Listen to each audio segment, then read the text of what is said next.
अस्सलामुअलैकुम, welcome to my channel समरा मुस्तकीम। कैसे हैं आप सब? तो आज का हम व्लॉग स्टार्ट करने लगे हैं सुबह से।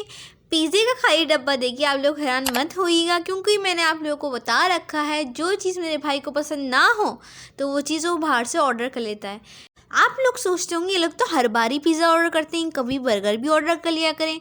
वो इस वजह से भी है क्योंकि पिज़्ज़े वाली जो शॉप है हमारी घर के नीचे ही है। उन्होंने घर के अंदर ही एक रेस्टोरेंट तरीके का खोल रखा है और जो वो बंदा है पिज़्ज़े वाला भाई वो मुनीब का फ्रेंड भी है, तो इस वजह से मुनीब को जल्दी पिज़्ज़ा बन जाता है। और दूसरी बात ये, मुनीब की थी आज छुट्टी। मुनीब ने अम्मी से की फरमाइश, अम्मी जान मुझे चाहिए सुबह पूड़ी, प्लीज़ पूड़ी लेकर आ जाइएगा। अम्मी ने कहा ठीक है बेटा मैं लेकर आ जाऊंगी। दरअसल बात ये, शुरू से अम्मी ही पूड़ी लेकर आती हैं और ये जनाबे वाली खाते हैं, तो सुबह सुबह इनसे ना बाहर नहीं निकला जाता। तो अम्मी पूड़ी लेकर आई थी और ये पूड़ी वगैरह खा रहे थे। अभी तो फ़िलहाल अम्मी खा रही थी क्योंकि मुनीब जो थे वो सो के नहीं उठे थे। और आप लोग देख सकते हैं हमारी जो घर की बनी हुई दही है कितनी ज़्यादा गाढ़ी जमी है। ये देखिए इस तरीके से हम लोग घर में ही जमाते हैं। बाहर का हम इतना नहीं रखते क्योंकि घर की जो दही होती है ना उसमें ज़्यादा खटास भी नहीं होती और बहुत ही ज़्यादा मज़े की होती है। मैं तो ऊपर ऊपर से ना सारी खा लेती हूँ। फिर अम्मी आती है, अम्मी कहती है समरा ये किसने खाई, तो फिर अम्मी समझ जाती है ये समरा का ये काम है। अब मैं भिगोने लगी थी वाइट चने, क्योंकि आप लोगों को तो मैंने पहले ही बता रखा है वाइट चने मुझे कितने ज़्यादा पसंद है। तो वाइट चने अम्मी ने आज कहा था बेटा जी समरा वाइट चने भिगो दो। मैंने कहा ठीक है अम्मी आप कह रही हैं तो भिगो देते हैं। उसमें मैंने डाल दिया थोड़ा सा सोडा और इसको भिगो के रख दिया क्योंकि हम बनाएंगे अब चाट। पूड़ी खाने के बाद ना दरअसल बात ये है बहुत ज़्यादा भारी सा हो जाता है, कुछ खाने का दिल ही नहीं करता। तो इस वजह से हम थोड़ा लाइट रखते हैं दोपहर को। जब हम सुबह पूड़ी खाते हैं या फिर पराठे वगैरह खाते हैं ना तो फिर हम दोपहर को फिर लाइट ही रखते हैं, फिर आधी रोटी खा लेते हैं तो खाते ही नहीं है। तो आज तो बिल्कुल भी भूख नहीं लग रही थी। 2-3 आवर्स पहले मैंने चने को भिगो दिया था और आप देख सकते हैं मैंने चने को बॉयल कर लिया है। आप लोग सोचते होंगे ये तो एनी टाइम ही केक बेक करती रहती है, केक वगैरह का सामान करती रहती है, क्रीम में बीट करती रहती है। भाई ऐसी बात नहीं है, हर वक्त नहीं करती मैं। और ये जो मैं क्रीम बीट कर रही हूँ वो इस वजह से कर रही हूँ क्योंकि हम बना रहे हैं क्रीम चाट। वैसे तो हम नॉर्मल चाट भी खा लेते हैं, लेकिन आपको जैसे कि मैंने बताया है कि मुनीब साहब की है छुट्टी, तो जब छुट्टी होती है तो वो कहते हैं अच्छी अच्छी चीज़ें घर में बननी चाहिए ताकि मुझे घर में रहने का ही मज़ा आए। इस वजह से हम क्रीम चाट बनाने लगे थे। तो मैं सोचा आपके साथ भी रिकॉर्ड कर दूं कि इस तरीके से हम लोग क्रीम चाट बनाते हैं। और क्रीम चाट में हम लोग चाट मसाला नहीं डालते, हम लोग काली मिर्ची डालते हैं। ये हैं जी क्रीम चाट के इंग्रेडिएंट्स, जैसे कि फ्रूट्स वगैरह हो गया। और दूसरी बात ये कि हम लोग जो है ना अपने दादा के दौर से फ्रूट खाते चले आ रहे हैं, यानी कि हमारे दादा के दौर में सबको बहुत ज़्यादा फ्रूट पसंद थे। हमारे जो दादा थे ना अपने जो सेब लेकर आते थे क्योंकि डॉक्टर ने उनको सिर्फ सेब खाने का अलाउ किया था, इसके अलावा वो कोई भी फ्रूट नहीं खा सकते थे, उनको डॉक्टर ने मना किया था। वो सिर्फ सेब खाते थे, वो भी रोज़ाना। और जो अपने बच्चों वगैरह के लिए, जैसे कि मेरे पापा के लिए, मेरे ताया के लिए, मेरे चाचा के लिए, तो उन सब के लिए दूसरे फ्रूट्स लेकर आते थे। हमारे घर में अल्हम्दुलिल्लाह शुरू से फ्रूट्स भरे रहते थे। हम लोगों को इतना शौक है फ्रूट्स वगैरह खाने का ना, अगर हम दिन में 2 फ्रूट ना खाएं, 1 फ्रूट तो हमारा मस्ट होता है। हम लोगों को इतना ज़्यादा शौक है फ्रूट्स वगैरह खाने का। अच्छा मैंने एक चीज़ नोट की है, जो कराची वाले हैं और जो लाहौर वाले हैं, कराची वालों के मुकाबले में लाहौर वालों की खुराकें ज़्यादा हैं बनिस्बत कराची वालों के।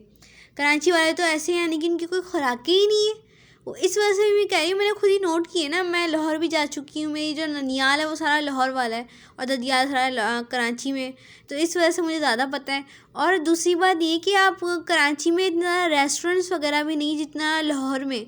आपको हर गली में मतलब रेवड़ी वाला मिलता है, उसमें कतलम्बे होते हैं, लड्डू पीटी होती है, पता नहीं कौन कौन सी डिशेस होती हैं जो कराची में होती ही नहीं है। और कराची की हर डिश आपको लाहौर में खाने के लिए मिल जाएगी, जबकि जो लाहौर की जो कुछ डिशेज़ हैं ख़ासतौर पे ये लड्डू पीटी, कतलम्बा और क्या कहते हैं भटूरे, छोले भटूरे, ये तो चीज़ें मिलती ही नहीं है कराची में। हम लोग सिर्फ ये चीज़ें लाहौर में इंजॉय कर सकते हैं, कराची में तो खा ही नहीं सकते क्योंकि कराची में कहीं पर भी नहीं मिलती ऐसी चीज़ें। और जहाँ तक कतलम्बे की बात है, मैंने कतलम्बे की ज़िक्र ना अपनी फ्रेंड्स वगैरह के सामने किया था, तो ना कहने लगी, वो हंसने लगी, बल्कि ना कहने लगी जब भी तुम कतलम्बा खा खा के तुम्हारा कतलम्बा हुआ है। मैंने कहा नहीं, वो ना उसका नाम कतलम्बा है, वो कतलम्बा करने की डिश नहीं है। बेसिकली वो एक पूड़ी होती है, उसके ऊपर मसाला वगैरह लगा होता है, उसका नाम वहाँ पर कतलम्बा होता है।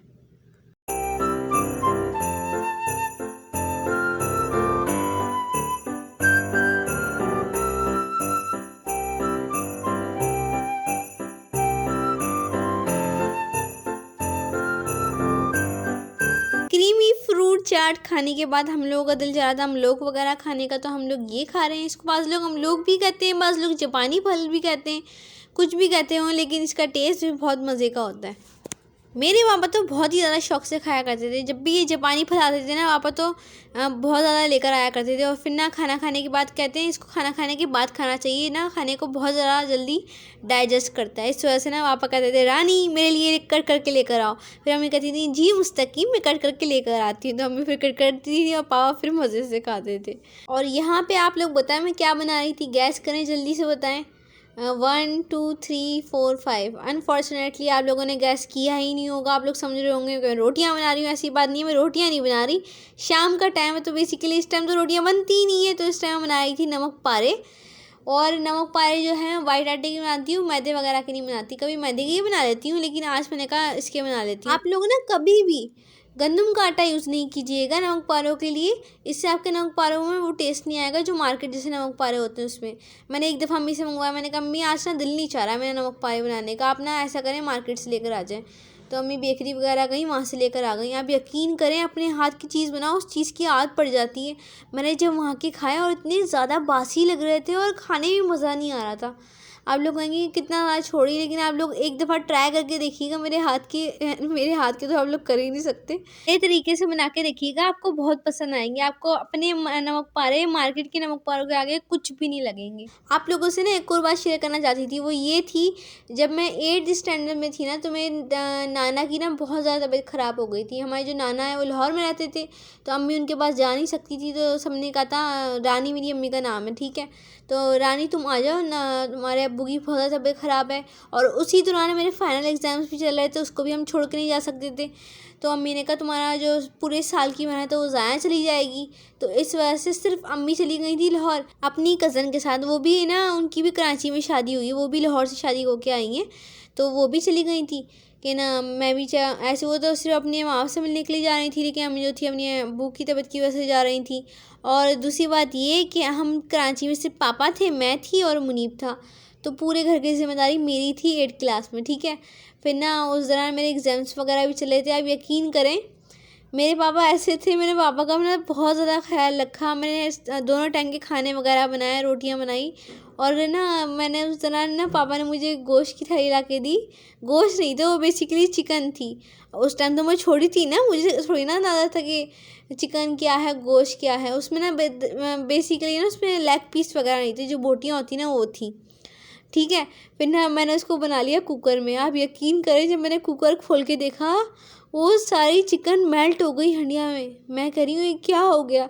तो फिर ना मैंने पापा को दिखाया, पापा ने बहरहाल खा ली, उस टाइम कुछ नहीं कहा। मैंने जब अम्मी से फ़ोन पे बात की, मैंने कहा अम्मी इस तरीके से हो गया।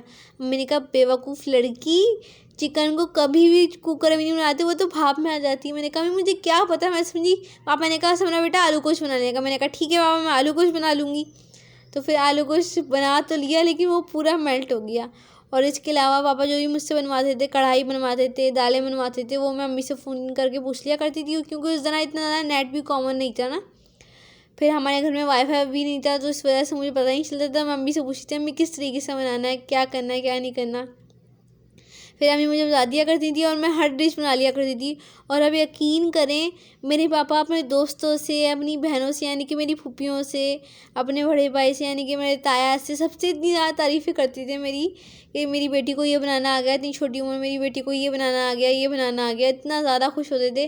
और आज को मेरे पापा ज़िंदा होते, वो देखते कि मेरी बेटी नमक पाया बना रही है या फिर केक वगैरह बना रही है, तो कितने ज़्यादा खुश होते, पूरे ही ना समाते मेरे पापा। फिर ना अम्मी ना लाहौर से जब कराची आई ना, हमारे नाना की तबीयत ठीक हो गई थी, तो वो बिल्कुल सही हो गए थे। तो अम्मी लाहौर से कराची आ गई थी, 3-4 दिनों में ही आ गई थी। फिर ना पापा ने अम्मी से कहा रानी अगर तुम्हें लाहौर जाना है तुम अकेली चली आना, मेरी बेटी इस काबिल हो गई है वो घर संभालेगी, तुम अकेली जाया करना लाहौर। अम्मी ने कहा नहीं जी मैं ऐसी चली गई थी, आइंदा से अपने समरा को साथ लेके ही जाऊँगी, मेरा ध्यान यहाँ पर पड़ा रहता है। तो फिर पापा और अम्मी हंसने लगी। अच्छा मैंने एक चीज़ नोट की है, बाज़ लोग ना तारीफ़ करना जानते ही नहीं है, और बाज़ लोग इतनी अच्छी तारीफ़ करते हैं कि हम लोग उनके दीवाने हो जाते हैं, ठीक है। दीवाने मतलब कि वो इंसान अच्छा लगने लगता है। और दूसरी बात ये कि ना हमारे घर पे एक गेस्ट आए हुए थे, मैं उनका जेंडर नहीं बताऊंगी कि वो कौन थे, अगर उन्होंने मेरी वीडियो देख ली तो वो नाराज़ हो जाएंगी ना, इस वजह से मुझे इस चीज़ का भी ख्याल रखना पड़ता है। तो वो हमारे घर पे आए हुए थे, तो मैंने नमक पारे वगैरह बना लिए थे। और भी हाँ, मैंने केक बना के रखा था, बाकी चाय वगैरह आगे रख दी थी। तो फिर ना उन्होंने नमक पारे वगैरह खाया। मैंने कहा अभी मैं नहीं बताऊँगी इनको कि उनको पसंद आए कि नहीं आए, हमें तो पता था चीज़ अच्छी है। तो फिर ना उन्होंने वो चीज़ खा ली और बड़े मज़े से खाई, काफ़ी ज़्यादा खा ली। तो फिर अम्मी ने बताया कि ना ये चीज़ समरा ने बनाई है। कहने लगे हैं ये समरा ने बनाई है, ये तो बहुत ही टेस्टी है। मैंने कहा अम्मी मैं तो इनसे एक्सपेक्ट ही नहीं कर रही थी तारीफ़ करेंगे, लेकिन उन्होंने फिर भी तारीफ़ कर दी। तो फिर मुझे इतनी ज़्यादा खुशी हुई। असल में मसला ये है कि आपको पता होता है वो चीज़ अच्छी बनी है, लेकिन अगर किसी से वो तारीफ़ मिल जाए, कॉम्प्लीमेंट मिल जाए ना, तो उस चीज़ को बनाने में और भी ज़्यादा मज़ा आता है। फिर किसी के लिए बनाओ ना, थकावट भी नहीं होती। ये चीज़ करके देखिएगा, अगर कोई बंदा आपकी तारीफ़ कर दे जिसके लिए आपने बनाया है, तो बहुत ही ज़्यादा अच्छा लगता है। और इसी दौरान आ गए थे मुनीब। समरा क्या बना रही हूँ? मैंने कहा नमक पारे बना रही हूँ, तो मेरे लिए भी निकाल के लेकर आओ।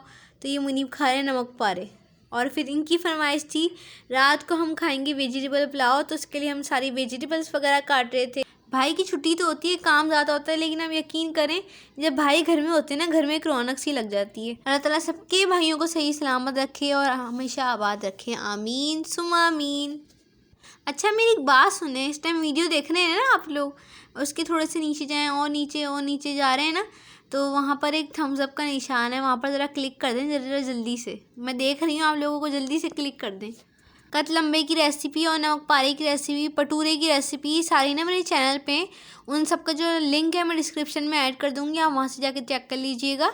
और एक दफ़ा ज़रूर ट्राई कीजिएगा, बहुत ही मज़े की रेसिपी बनती है। और ये देखिए जी हमारे मज़ेदार सा वेजिटेबल पुलाव भी रेडी हो चुका है, जो कि बहुत ही ज़्यादा टेस्टी बना था।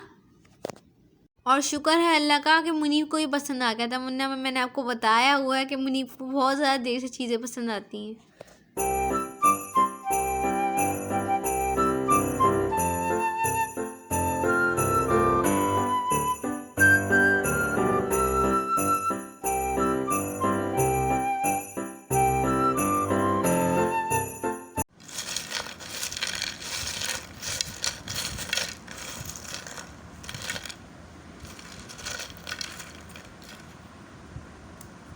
और नमक पारों की क्रिस्पीनेस तो मैंने आपको दिखाई नहीं थी, इस वजह से आप यहाँ पर देख सकते हैं कितनी ज़्यादा क्रिस्पी नमक पारे बने हैं।